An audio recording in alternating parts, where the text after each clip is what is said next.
The door is unlocked, Grace. If you want to leave, leave. Alpha King Ethan Blackwood stood across the guest chamber with both hands visible at his sides, making no move toward her. Grace Miller stared at the heavy oak door behind her. Moonlight spilled through the tall windows of Blackwood Palace, silvering the stone floor and the sealed envelope resting on a small table near the fireplace. She had spent 6 years asking permission to travel, to change work assignments, even to visit another territory. Now the most powerful man in the Northern Pax was telling her she could walk away. "You would let me?" she asked. Ethan's expression barely changed, but something in his gray eyes softened. "It is not mine to allow." Grace looked back at the door. No guard stood outside. No lock clicked behind her. Her small travel bag remained exactly where she had placed it. Nothing about the room felt like a prison, and that somehow made her more suspicious. "Then why am I here?" Ethan glanced toward the sealed envelope. Silver wax marked it with the royal crest. "Because tomorrow morning, the council finishes reviewing your service contract. If the records confirm what we already believe, I will sign the release myself." Grace's heartbeat quickened. Freedom. She had imagined that word so many times that hearing it aloud felt almost dangerous. "And tonight? Tonight, you sleep." She gave him a flat look. "That is your grand royal plan?" "I was told people occasionally do it." Despite herself, Grace almost smiled. Ethan noticed, but wisely said nothing. She crossed the room slowly and stopped beside the table. "What is in the letter?" His gaze followed hers. "Something you may read tomorrow." "Why not now?" "Because I want one decision settled before you make another." Grace turned toward him. "That sounds suspiciously mysterious." "Lucas says mystery improves my reputation." "Lucas is wrong." "Frequently." The hint of humor disappeared when Grace touched the edge of the sealed envelope. "Is this another contract?" she asked. Ethan answered immediately. "Not one that owns your time, your movement, or your choices." Her fingers went still. He had chosen the words carefully. Too carefully. "You read my old agreement. Every page. Then you know what it was like." Ethan paused. "I know what the document allowed. I do not pretend that means I know what 6 years of living under it felt like." Grace looked at him for the first time without the title between them. That answer was not what she expected from an Alpha King. No promise to rescue her. No claim that he understood everything. Just room for her truth. "And if I walk out tonight?" she asked. "The review continues." "And my freedom?" "If the contract is invalid, you receive it whether you stay here or not." Grace searched his face for the hidden condition. She found none. Ethan stepped toward the fireplace instead of toward her, deliberately widening the distance between them. "Your room is yours. The door stays unlocked. There is another room for me at the opposite end of this corridor. No conditions. No debt." The quiet certainty in his voice unsettled something inside her. Grace looked again at the silver-sealed letter. One night. One unlocked door. One promise of freedom waiting at dawn. She should have felt relieved. Instead, she found herself wondering why Ethan Blackwood had placed a second choice on that table before she had even received the first. Several hours earlier, Grace Miller had entered the royal council chamber expecting another man to explain why her life still belonged to a piece of paper. Instead, Alpha King Ethan Blackwood had read the contract in complete silence. 6 years of service obligations filled 12 pages. Travel required approval. Employment changes required approval. Leaving Silver Hollow territory required approval. Even accepting work from another pack required written permission from the council that controlled her contract. Grace stood before the long oak table with her hands clasped tightly behind her back.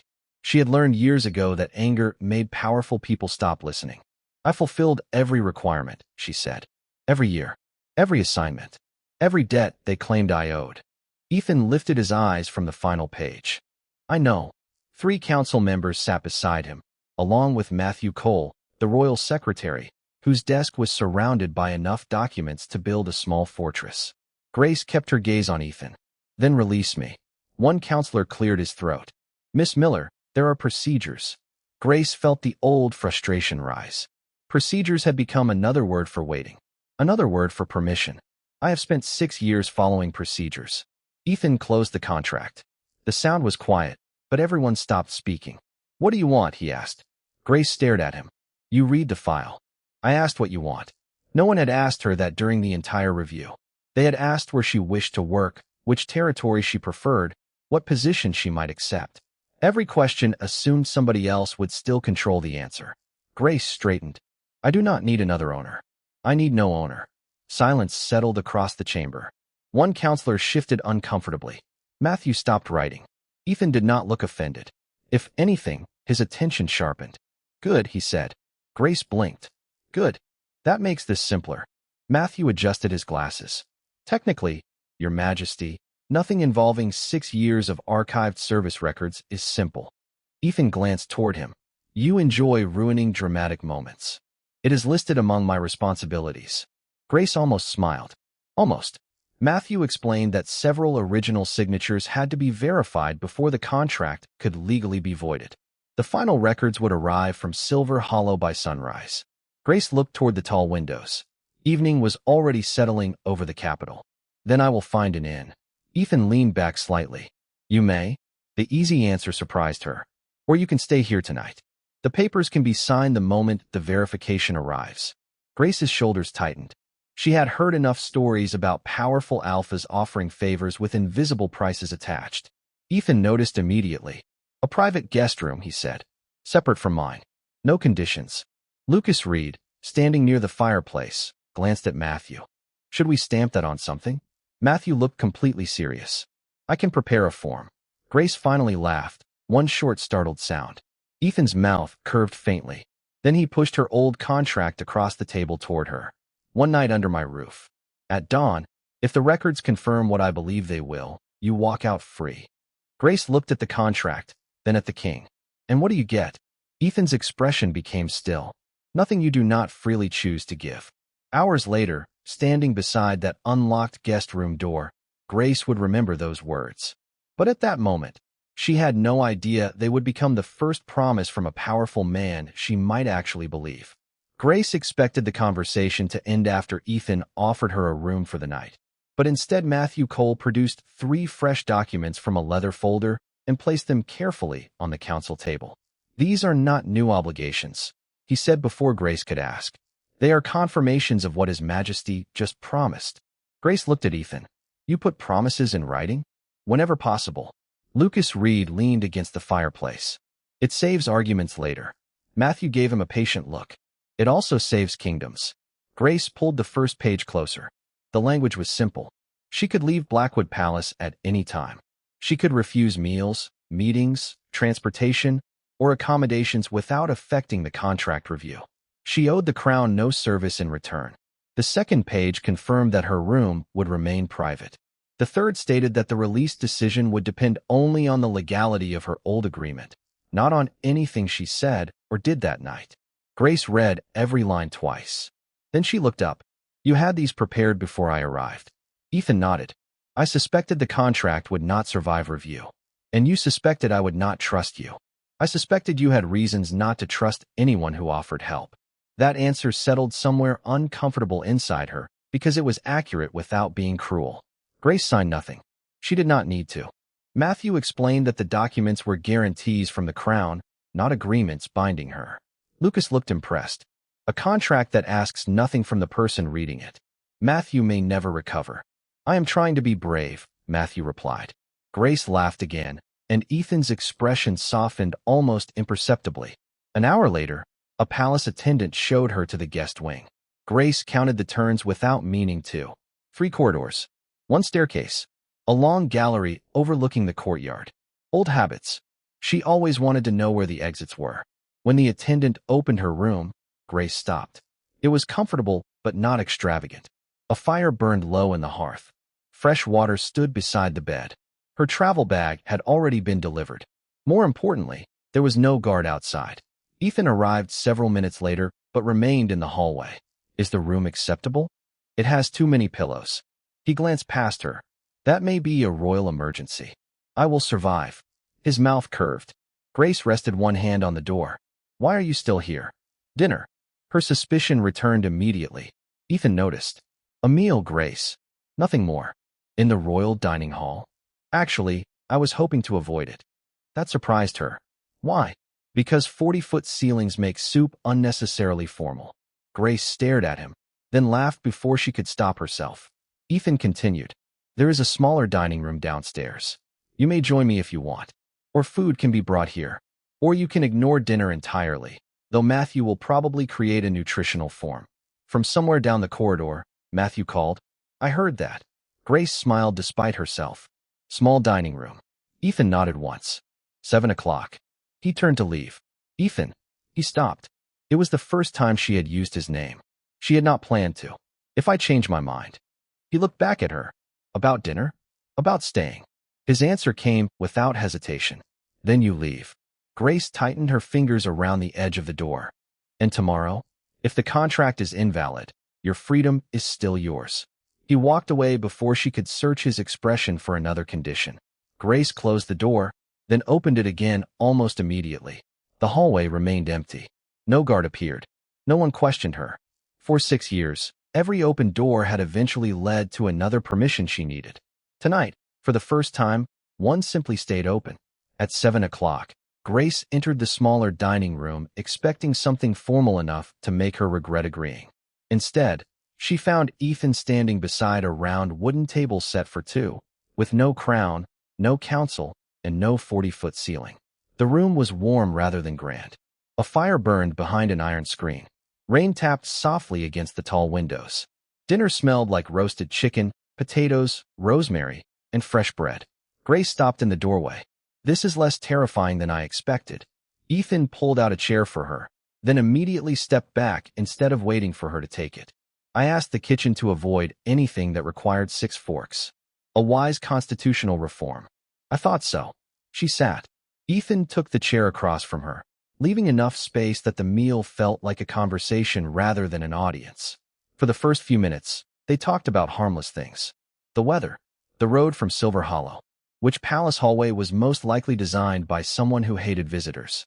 Grace discovered that Ethan disliked turnips with unreasonable intensity.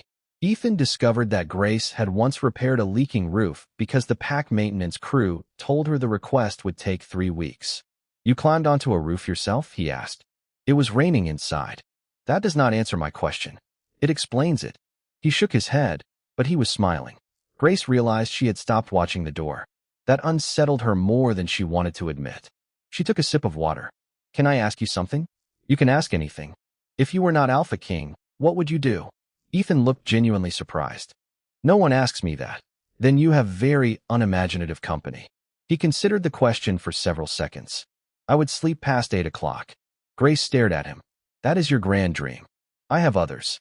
Such as eating breakfast before 3 people hand me reports. She laughed. Ambitious. I am told freedom changes people. The word caught between them. Grace's smile faded. Ethan noticed immediately. I am sorry. Do not be. She looked down at her plate. I am just not used to people saying freedom casually. Ethan rested his hands on the table. Then I should not treat it casually. Grace looked up. Do you ever feel trapped? He was quiet for a moment. Sometimes. By being king. By everyone deciding who I am before I enter the room. Grace studied him.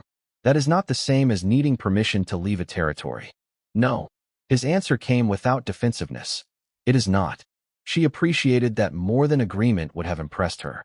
Then why compare them? I was not trying to. Ethan looked toward the rain-dark window. I was trying to tell you I understand one small part of being defined by something you did not choose. Not the whole of it. Grace leaned back slightly. For years, powerful people had explained her own life to her. Ethan kept refusing to do that. You are inconveniently reasonable, she said. Lucas considers it a temporary condition. As if summoned by his name, Lucas appeared in the doorway holding a folder. He looked at the table, then at Ethan. I apologize. I was told there was a meeting. Grace lifted one eyebrow. This is dinner. Lucas nodded thoughtfully. His Majesty attending a meeting people actually enjoy. Historic. Ethan pointed toward the hallway. Good night, Lucas. I will document the breakthrough. Grace laughed as Lucas disappeared. When she looked back, Ethan was watching her with quiet amusement. For a moment, the palace did not feel like a place where her future would be decided at dawn. It felt like a room where she had chosen to stay for dinner. And that distinction mattered more than she expected. Grace discovered that freedom felt strangely loud at midnight. The palace had gone quiet hours ago, but she could not sleep. She lay beneath a heavy quilt listening to rain whisper against the windows, aware that the door beside her remained unlocked. No footsteps outside. No guard waiting in the corridor. No one checking whether she stayed where she had been told. Eventually, Grace gave up pretending she was tired. She pulled on her cloak, opened the door, and stepped into the hallway. The palace at night felt almost ordinary. Lanterns burned low along the stone walls. Somewhere far below, a clock marked 12. Grace followed the gallery toward the courtyard, expecting to find it empty. Ethan was already there. He stood beneath the covered walkway with a mug in one hand, looking out at the rain-dark garden. He turned when he heard her steps. "Cannot sleep." Grace stopped several feet away. Apparently freedom has terrible timing. A faint smile touched his face. "I have noticed. You are awake too." Kings are required to stare thoughtfully into courtyards after midnight. Another constitutional duty? One of the more exhausting ones. Grace smiled and joined him beneath the stone archway. They walked slowly along the sheltered path, keeping an easy distance between them. Rain silvered the garden beyond the columns. For several minutes, neither spoke. Grace found herself comfortable with the silence. "That was new. You said earlier that being king can feel like being defined by something you did not choose," she said. Ethan nodded. "Sometimes. Is the palace your cage?" He considered the question. A very comfortable one, if it is. Grace looked at the illuminated windows above them. "A golden cage still has a key." Ethan turned toward her. She continued quietly. "Mine belonged to someone else." The humor disappeared from his expression. "You are right." No explanation. No attempt to compare their lives again. Just agreement. Grace stopped walking. "You could have argued. I could have been wrong more loudly." She laughed softly. Ethan rested one hand against the stone railing. "Tomorrow, the key is yours." Something tightened in Grace's chest. For 6 years, tomorrow had always meant another request, another signature, another person deciding whether she could go. Now Ethan spoke about morning as if it belonged to her already. "And if I do not know where to go?" she asked. "Then you take time to decide. What if I make the wrong choice? Then you make another one." Grace stared at him. "You make freedom sound inconveniently simple. The paperwork is terrible. Matthew would be proud. Matthew considers paperwork a spiritual calling." She laughed again, then glanced toward the guest wing. Through the distant doorway, she could just see the small table inside her room. The silver-sealed envelope still rested there. "What is in that letter?" Ethan followed her gaze. "A second choice." "You keep saying that." "Because I need the first choice to be yours before you even consider it." Grace's curiosity sharpened. "Why?" Ethan looked at her for a long moment. "Because if I offer you anything while your freedom still depends on my signature, you might wonder whether saying no would cost you something." Grace went completely still. He had found the fear she had not spoken aloud. "Would it?" she asked. "No." His answer was immediate. "But I do not want you to have to trust my word about that." The rain softened beyond the columns. Grace looked at the man beside her and realized something unsettling. Ethan was not asking her to trust him. He was arranging things so she would not need to. From the far end of the courtyard, Lucas appeared carrying a lantern. He stopped when he saw them. "It is after midnight." Ethan looked unimpressed. "Thank you, Lucas. I am here to report that both of you are attending an unauthorized meeting." Grace folded her arms. "What is the penalty?" Lucas considered it. "Breakfast." Ethan sighed. "Go to bed." Lucas disappeared with a satisfied smile. Grace watched him leave, then looked back at Ethan. The sealed letter waited upstairs. Dawn waited beyond the rain. And for the first time, Grace was beginning to wonder whether the most dangerous thing about freedom would not be leaving. It would be discovering what she might choose when nobody could choose for her. Grace returned to her room after the courtyard conversation, but sleep still refused to come. The silver-sealed envelope seemed brighter in the moonlight now, waiting on the table like a question she had not yet earned the right to ask. She sat beside it without touching the wax. Ethan had been clear. First freedom, then the second choice. For the first time in years, someone with power was asking her to decide things in the correct order. She should have felt calm. Instead, her thoughts kept returning to the way he had said, "Tomorrow, the key is yours. Not mine. Not the council's. Yours." Grace stayed awake long enough to hear the palace clock mark 1 in the morning. Then 2. At a few minutes past 2, she stepped back into the corridor for water and nearly walked into Lucas Reed carrying a lantern, a plate of cookies, and an expression of deep disappointment. "You are both still awake," he said. Grace glanced behind him. "Both?" Lucas looked toward the courtyard. Ethan was approaching from the opposite hall with Matthew Cole beside him, several folders tucked under the secretary's arm. Apparently, His Majesty has discovered that midnight is an excellent time for administrative optimism. Matthew adjusted the papers. The verification records arrived early. Grace stopped. From Silver Hollow? Ethan nodded. Every document we needed. Her heart began beating faster. Then you know? Matthew looked toward Ethan before answering. We know enough to prepare the release. Grace stared at him.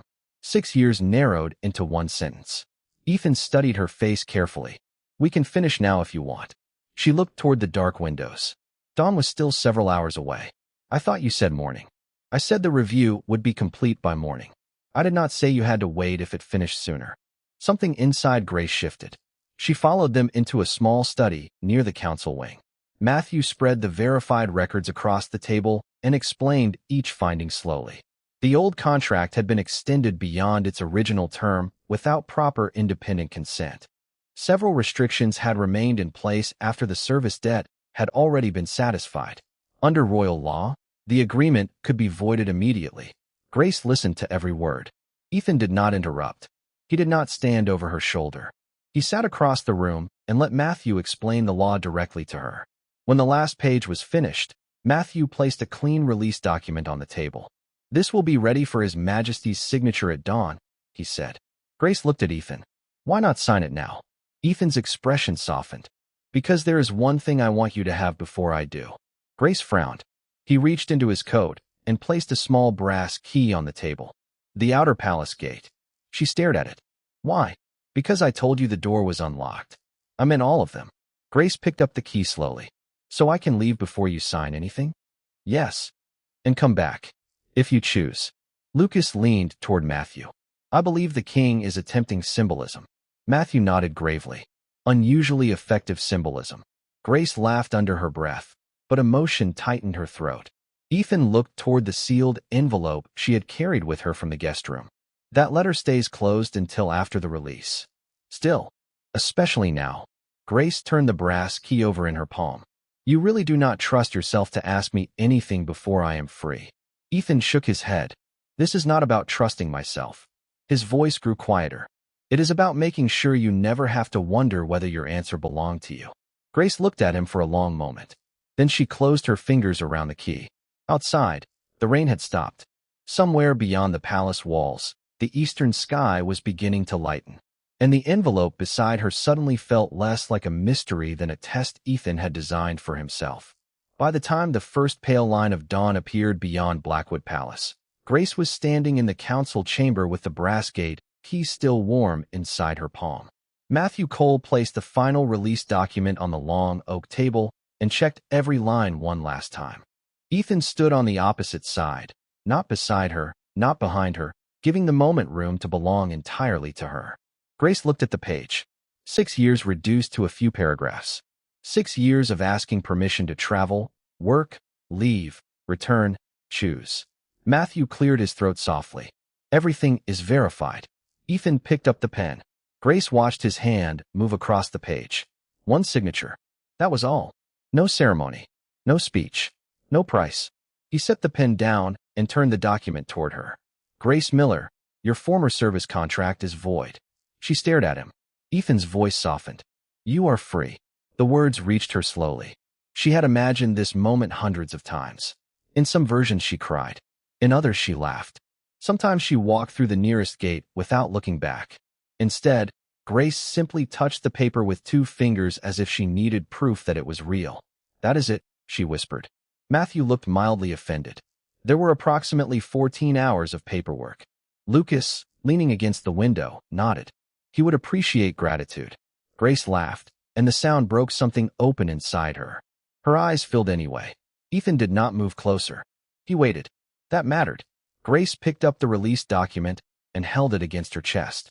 You really do not want anything? Ethan looked at her for a long moment. Not in exchange for that. She glanced toward the sealed silver envelope lying untouched beside Matthew's folders. And that? Still yours to ignore. Grace shook her head. You are terrible at satisfying curiosity. I have been told. Matthew quietly gathered the old contract.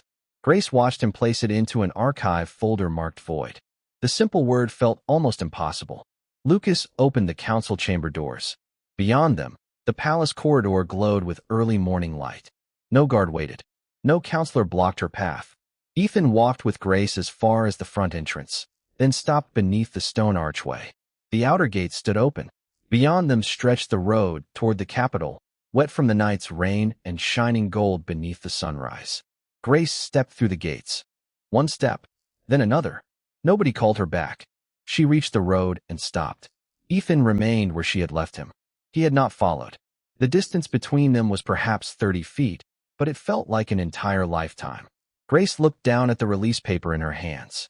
She could go anywhere. Silver Hollow no longer owned her days.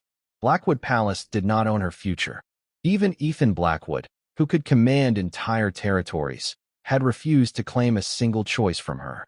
Grace should have kept walking. Instead, she remembered the silver envelope. She turned. Ethan was still watching, but he made no gesture for her to return. Grace walked back through the gate because she wanted to. Lucas raised one eyebrow. Matthew looked suspiciously pleased. Ethan simply waited. Grace stopped before him. The letter. He nodded toward the council chamber. You are free now. I noticed. A small smile touched his mouth. Then you can open it. Grace looked toward the silver-sealed envelope waiting inside. Whatever was written, there could no longer take anything from her. For the first time in 6 years, every answer she gave from this moment forward would truly be her own. Grace returned to the council chamber with the release document still pressed against her chest. Morning light stretched across the oak table, turning the silver wax on the sealed envelope almost white. For several seconds, she simply looked at it. Yesterday, the letter had felt like another unknown condition. Now it was only paper. Ethan stood several feet away, giving her the same space he had given her at the gate. Matthew finished organizing the old records. Lucas leaned against the window with a cup of coffee, pretending not to be interested. Grace set her release document down and broke the seal. Inside was a single folded page. She read the first line, then the second. Her eyebrows lifted. This is a job offer. Ethan nodded. Yes. Grace kept reading. The position was listed as Independent Royal Advocate for Contract Review. She would examine service agreements across the Northern Pacts, help workers understand their rights, and report directly to the Crown when contracts were unclear or unfair. The salary was generous. Housing was optional. Travel expenses were covered. The final section made her stop. Employment could be ended at any time by Grace Miller, with no penalty and no permission required. She looked up. You wrote that part yourself. Ethan almost smiled. Matthew said it was repetitive. Matthew adjusted his glasses. Extremely repetitive. I liked it, Ethan said. Grace looked back at the page. At the bottom, beneath the official language, one handwritten line remained. If you ever choose to know the man behind the crown, I would be honored. Her breath caught. Lucas suddenly became fascinated by the courtyard. Matthew began arranging papers that were already perfectly straight. Grace folded the letter slowly. You waited until after I was free to give me this. That was the point. Because you thought I might feel obligated. Because I never wanted gratitude confused with choice. Grace studied him. For 6 years, every opportunity had come attached to somebody else's authority. Ethan had just offered her work that existed because he respected what she understood about those systems. More importantly, he had written an exit into the first page. What if I refuse the job? She asked. Then I help you find something else if you want help. And if I refuse the handwritten part? His expression stayed calm, though something more vulnerable appeared beneath it. Then I remain grateful that you stayed for dinner. Grace smiled despite herself. That is annoyingly reasonable. Lucas finally looked over. We have raised this concern before. Ethan ignored him. Grace picked up the release document and the letter, one in each hand. Freedom in one. Possibility in the other. She walked toward the open doors again, then stopped beside Ethan. You asked me last night what I would do when nobody could choose for me. He nodded. I remember. Grace glanced toward the sunlit road beyond the palace gates. I think I am starting to know. Ethan waited. She turned back to him. But I have one question first. Ask it. Grace held up the handwritten letter. If I choose this job, and I choose to know you, are you going to spend the entire time pretending those are separate things? For the first time that morning, Ethan looked genuinely caught off guard. Grace smiled. Freedom had been hers for less than an hour, and already it was teaching her something unexpected. Choice did not always mean walking away.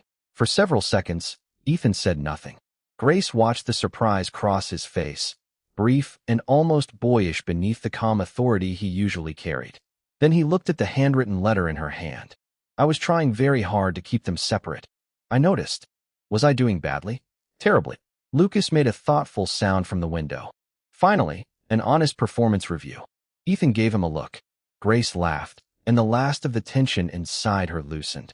She had expected freedom to feel like a road stretching away from everyone she knew. Instead, standing in the morning light with her release document in one hand and a choice in the other, she understood that freedom could also mean deciding where she wanted to stay. Ethan turned back to her. Then let me ask properly. His voice softened. The job is yours if you want it. Whether you ever have dinner with me again has nothing to do with it. Grace folded her arms. That sounds suspiciously rehearsed. I had an entire night. You spent most of it walking around the courtyard. I think better while walking. Matthew looked up from his papers. The palace flooring can confirm this. Grace smiled, then became serious. And if I take the job, I choose where I live. Yes. I choose which contracts I challenge. Within the law, yes. And if I decide you are wrong about something? Ethan's mouth curved. I expect you to tell me. Frequently. I have met you, Grace. I assume frequently. She laughed. Then she looked toward the open palace doors. The road beyond them was still there. She could leave today. She could rent a room in the capital, travel north, visit places she had never been allowed to see, build a life no council had designed for her. None of that disappeared because she cared about the man standing in front of her. That realization changed everything. Your question last night was wrong, she said. Ethan raised one eyebrow. Which question? The one about what I would choose when I was free. He waited. Grace stepped closer, stopping with comfortable space still between them. You made it sound like freedom meant leaving. I did not mean to. I know. She lifted the release document slightly. This is freedom. Then she lifted the letter. This is opportunity. Finally, she looked directly at him. And you are a choice. Ethan's expression softened. What are you choosing? Grace let him wait for 2 full seconds, mostly because Lucas was holding his breath dramatically behind them. Both. Ethan blinked. Both. Freedom and you. Relief crossed his face so openly that Grace almost laughed again. That seems unfairly sensible. You are the one who taught me I could make another choice later. I may regret being educational. Grace held out her hand. Ethan looked at it before taking it carefully, as though even now he wanted to be certain she meant the gesture.